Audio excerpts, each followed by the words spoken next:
Hey everyone, welcome back to the channel. What we're going to talk about today is perspective on when you're finding something to shoot. And what I mean by that is moving around, finding a better shot or finding a different angle with your shot. And I walked out here, down at Homer, I'm at the end of the spit here. There's a piece of driftwood out here that has two eagles sitting on it, just beautiful. You got these mountains right behind it too, glaciers and stuff. It's still winter here. And as I'm shooting from this angle that we're shooting right now, I'll give you a little more perspective of it here, a little bit. And what you'll notice, as we're going this way into it, I'm shooting into the sun. The sun is directly above those eagles. So what I'm going to end up getting is going to be a backlit shot. Really cool, really nice. You could even do, if you wanted to stack two images, you could expose for your birds and you could expose for the mountains behind it and interlay those. I don't really do a whole lot of those type images, but if you're from a landscape background and you want to do animals too, that's a pretty good one. It'd be really nice to do with this thing. And you just go ahead and do that real quick. Let's expose for the mountains back there. Let's see if I can get the mountains in focus there.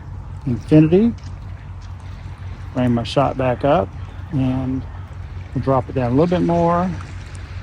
We'll take that shot. All right, so now I need to expose for my eagles. See if we can find them at the autofocus we did. So now let's bring up the exposure. And now I've got my eagles, so now I'll take that shot. So now what I can do in post, and maybe we'll do it later at the end of this video, maybe I'll take those two and I'll stitch those two photos together and see what it looks like. But for now, the way I've got it right now, I'm set for a high key. So this shot would work for a high key image. But I don't want to do that. I want to actually get the mountains and the eagles in this shot, and that will about do it right there. So let's go ahead and get my focus back, take the shot. So now I can go in post later and bring those eagles up just a little bit. And that's a really good shot. A lot of people would go find their shot, take it, and leave, not do it. But what I'm going to do is I'm going to walk around these eagles all the way to the other side so I can get them front lit too, and look at what the exposures, what everything looks like as we walk around these eagles. So let's go see what happens. All right, we have moved again. So now what we've got is we're getting a little more of a side light shot. Now we're losing our mountains behind it. Talking that down, you can't really see them from here. So now you're going to get backlit with the sky. So let's go ahead and expose for our eagles again. This shot's going to be more of a high key shot. There's not a whole lot you can do with this one, so let's get our exposure where I like it. Histogram there. Okay, not blow anything out. Just a touch. That's the sky. And take the shot. And that shot's okay. Another thing I can do is I can actually rotate this into portrait mode. Let's get it framed up better. Okay, so frame that up. Let's take the shot. So now we got them kind of side lit here. Back up, we start walking. Let's go look for another angle. And again, while we're doing this, is we're trying to see what the different angles with light and what the background is going to look like as we move around our subjects. That's what we're going to do. Don't always walk up, take a shot, get that angle, walk around and look for better angles. Always do that. So now let's go move and see what else we can get. All right, now that we're set up, all we've got here is we've got a better side light shot here. So let's go ahead, and I've got my exposure, looks pretty good. Histogram. No blacks are going out, just a touch. And my highlights are pretty close. Let's go ahead and shove a little more to the right. There we go, a little bright, but I can bring that back. So let's go ahead and take this shot. So yeah, that looks really good because we're getting more light from those birds, and now we've got a blue sky. Bring it down a little bit, see what it looks like. Let's do a little more of a rim light shot here, a little darker. Take that shot. So I try to take several exposures. I think one of the next videos I'll do is I'll talk about shooting manual, so you can do that on the fly, and the reasons I do all manual with that. So let's move again. We're going to do about 3/4 light on these birds, see what the background looks like, and we're probably going to run into a problem here in a second, and we'll see why. And it's again why you always move around your subject to look for a better shot or a different shot. So let's go do that now. Now what you're going to notice is now we have a problem. So there's a hotel right here. It's called the Land's End because we're at the Land's End. And hopefully this waves behind me are not too loud because I am right here on the ocean here. So anyway, we have a problem now. Now we have a bad background.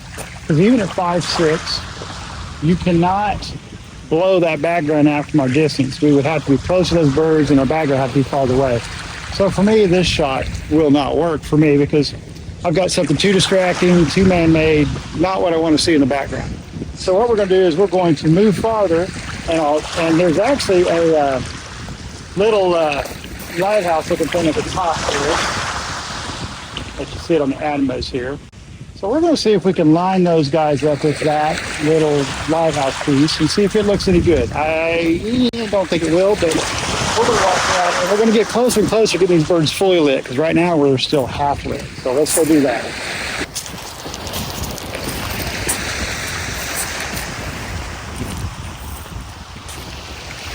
All right, so we are set up now on this shot, and I don't like it. I was hoping maybe I'd get a little more blur out of the background, but I didn't, because the reason is I'm farther away from the birds than the building behind it is, the Land's End Hotel. So let's find a different place. I'll go ahead and take the shot because why not? And let's move on and get a better background behind these birds. So I'm going to have to move around quite a bit here to shoot back this way. Now the problem I have this direction is, as you will see,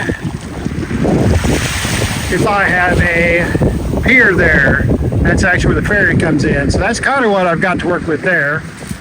All right, we've moved now. So we're getting we're getting where I really like this now. And you'll see from my screen here, got a bit of a problem. I've still got the building. I've got that light on.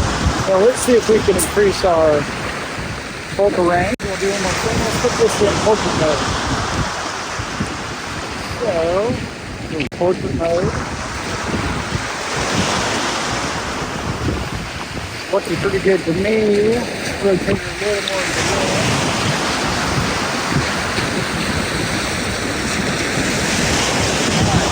Now that looks pretty good to me. Histogram looks good. Let's take a shot. Get a focus again first. There we go. So you'll notice I do have a light pole on the right side. So let me see if I can move a hair this way. And voila, that's all. Okay, we're still in there. Let's give it a little bit more.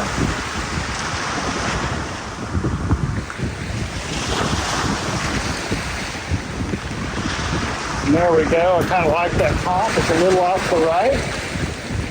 Let's get our focus again.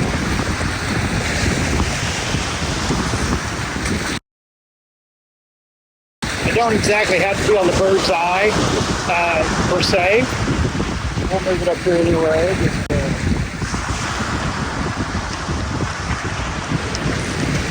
There we go. So I really like this composition, and we're going to move again one more time. I'm going to do the full circle on these guys and shoot back out across the inlet here. So I'll show you what that looks like. So here's my birds in front of me. So what I had to do is I had to kind of line these guys up and move around until I find my spot. So what we're going to do now, we're going to move more this direction. So I'll be shooting back this way. So my hope is I shouldn't see those pylons. I should see that blue sky probably. So let's head over here a little bit more so we get. I hope to God this is not too loud behind you. I'll show you what it looks like.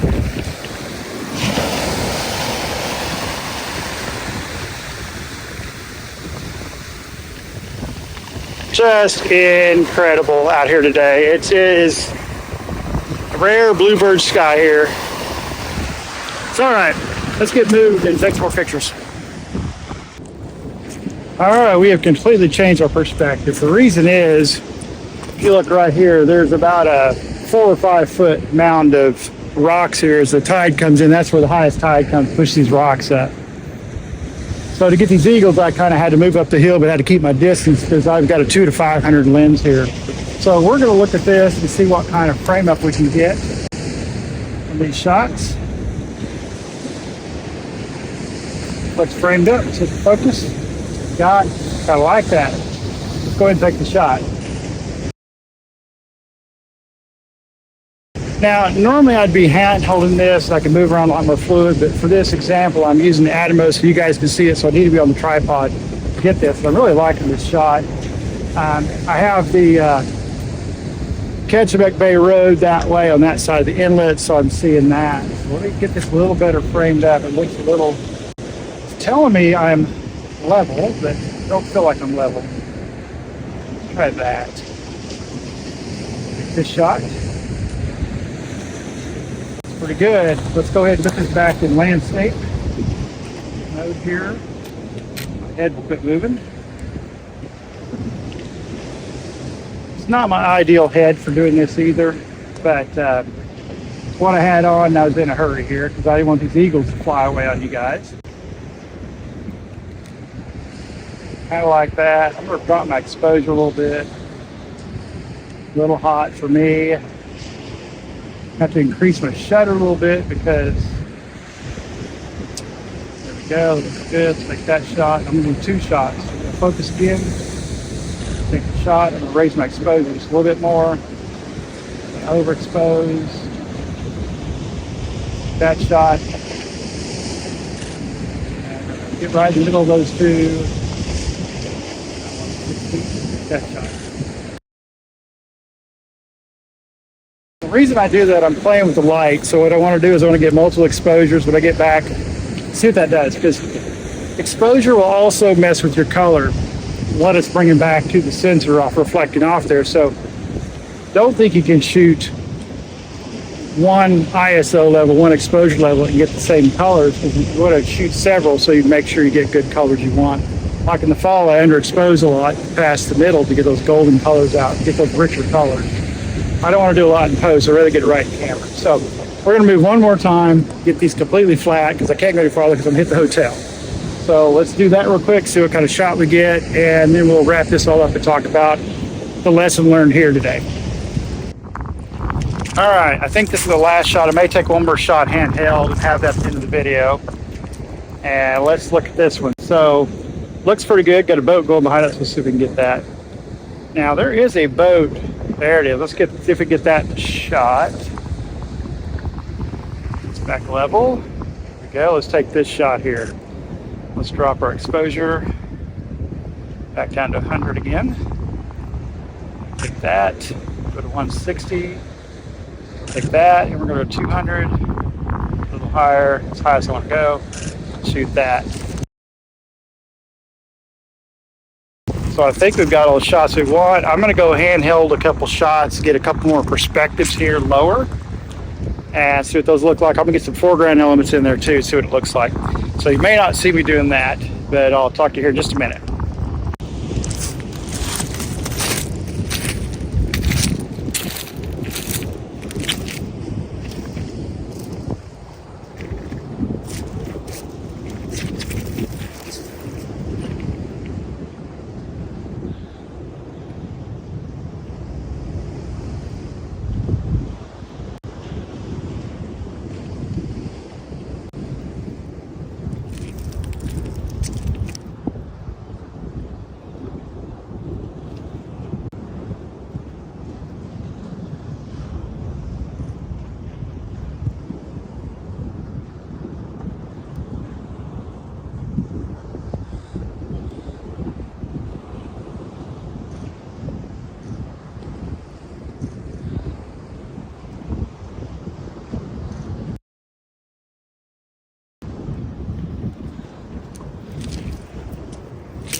well, after all that walking around taking pictures and showing the Atomos and stuff, what is the lesson learned, or what point am I trying to make with this video?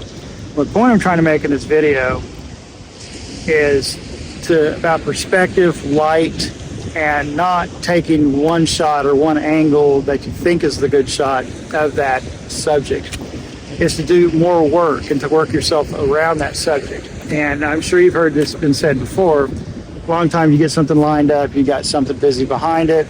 Instead of just taking that shot and accepting it, try to move yourself around here where maybe you'll get a cleaner background or a more open background or less distracting from that subject. The worst thing you have is something that distracts from the subject. You want that, whatever you're trying to take a picture of, you want that to be the focal point of your picture and nothing else distracts from it.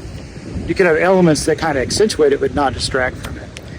And to me, the most important part of a picture is sometimes not the subject itself, it's what's behind the subject or what background type of backgrounds you get. You could have a very boring subject but have a really nice, like these mountains over here and stuff, or bouquet balls that are nice and colorful behind it, and get a fantastic shot out of even a boring subject. And that's what I'm trying to get through here today in this video.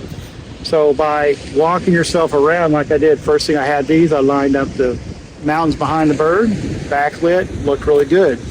But I just wasn't happy enough with it, so I started working my way around. Well, okay, let's go try to get side light and work that around. The problem is we get full side light. We had this hotel behind us. So as I work around here to get full sun, now I'm opening it back up. And at one point I could shoot between the building and the pier over there, to shoot between and get some blue sky behind them for little side light shots. So that's what I'm talking about today, is move around, do work around your subject, spend a lot more time when you have an interesting subject and look for better backgrounds, because that's going to make that shot and make it more magical. And I'm hoping these right here, I'll get something out of all this that I did, all the shots that I took around here, and I probably took about 800 shots probably, because I'm shooting, 20 frames a second, excuse me. I'm shooting the Z9 today. The R7's in the truck because I've got another special project. I'm out here on the Spit this weekend for 4 days, and I'll have that in the next video. But I hope this helps. I hope talking about this and showing you examples of what you can get different by moving around and what your lineup could be.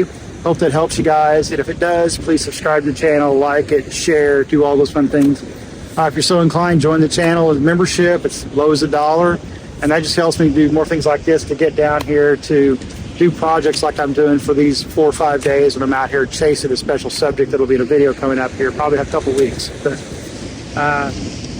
anyway, get outside, go run that shutter, and hey, get down here to Alaska and experience all this gorgeousness. I got seagulls here, I got ducks, I've got all kinds of other stuff, and I've got eagles everywhere and all kinds of other stuff. So get down here and enjoy Alaska. Talk to you on the next episode.